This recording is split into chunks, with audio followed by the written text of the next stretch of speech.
Welcome to this video, where we explore my entry into the music business, starting with a look back at the eclectic mix of Kentucky bluegrass, the legendary Ozzy Osbourne, and the prestigious Cleveland Orchestra. What do these three distinct elements have in common? Let's dive in. We begin with Ozzfest 2000 at the Blossom Music Center in Cuyahoga Falls, Ohio. As for the connection to Kentucky bluegrass, we will get to that. To understand the context of the Blossom Music Center, we must first look at the Cleveland Orchestra, one of America's Big Five. Long before the chaotic concerts, there was the orchestra. This is Severance Hall in Cleveland, Ohio. I used to walk past this historic venue on my way to class. Because the orchestra needed a summer home, they built the Blossom Music Center. The Blossom Music Center is uniquely designed with both a formal pavilion and a sprawling lawn bowl area. This venue served as our primary concert spot, hosting everything from band concerts and graduations to major rock shows and orchestral performances. Eventually, the rock bands arrived. Simply put, green space is valuable, and world-class orchestras are not cheap to maintain. Contrast that with the Akron Rubber Bowl. It featured 30,000 seats, but with almost no shade, as seen here in its later years. Returning to Ozzfest 2000 at Blossom, the scale of these events was massive.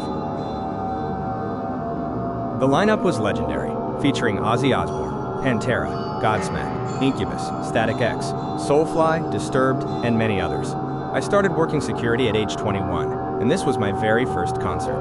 Over 12 years, I worked hundreds of shows, ranging from Metallica and Snoop Dogg to U2 and the Warped Tour. In the event operations manual, there was technically no procedure for airborne Kentucky bluegrass, but at a massive outdoor festival, you learn to handle the unexpected. Near the end of Godsmack's set, things escalated quickly on the lawn. It started with a few bits of grass, then some sod, and finally, full hunks of turf were flying.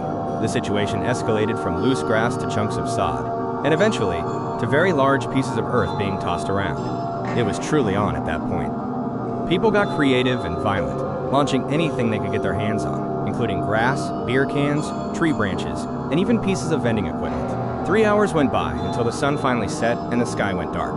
And I mean that quite literally. Then, the bicycle fence separating the lawn crowd from the pavilion started moving. That's when I saw three guys standing about a yard away on one side.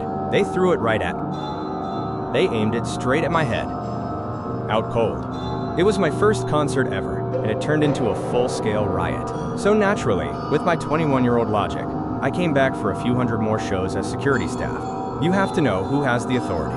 Event staff observe, communicate, and escalate, while law enforcement intervenes, enforces, and controls. You have to become the messenger.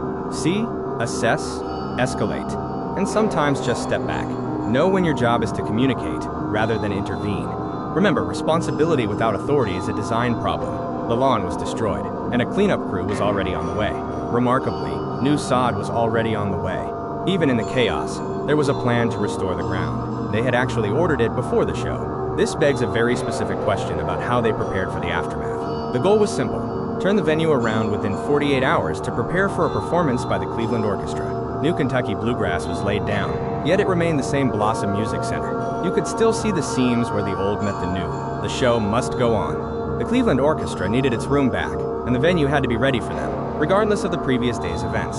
Combining Kentucky bluegrass, Ozzy Osbourne, and the Cleveland Orchestra, it turned out to be one hell of a management lesson. In the end, it comes down to three things. Know your role, know when to escalate, and always keep the show moving.